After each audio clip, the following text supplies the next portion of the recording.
اللہ پاک فرماتے ہیں جو میرے کسی ایک ولی سے عداوت رکھتا ہے میں اس کے ساتھ اعلان جنگ کر دیتا ہوں۔ یہ اللہ کا اعلان جنگ ہر ایک کے لیے تھوڑا ہوتا پھرتا ہے۔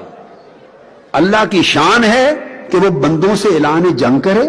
اس کو کیا پڑی؟ وہ خالق و مالک ہے، وہ قادر مطلق ہے۔ بندوں کی، انسانوں کی حیثیت ہی کیا ہے خالق کے سامنے؟ وہ اعلان جنگ کرے تو کیوں کرے؟ اس نے جو لفظ استعمال کیا اعلان جنگ کا، اس میں اس کی کمزوری نہیں، وہ اپنے ولیوں کی طاقت دکھانا چاہتا ہے، اولیاء کے مقام و منصب اور ان کی عظمت دکھانا چاہتا ہے کہ جو میرے ولی کسی ادنا مقام اور درجے کے ولی سے بھی جس نے عداوت رکھی، خدا کا اس کے ساتھ اعلان جنگ ہے۔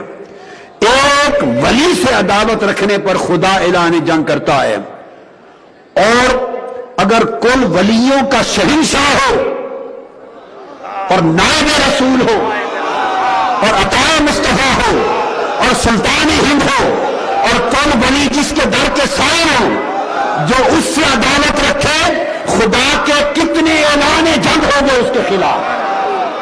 یہ جو ہم محبت کرتے ہیں، یہ راز بھی کھولتا ہوں، ہمیں تہمت دینا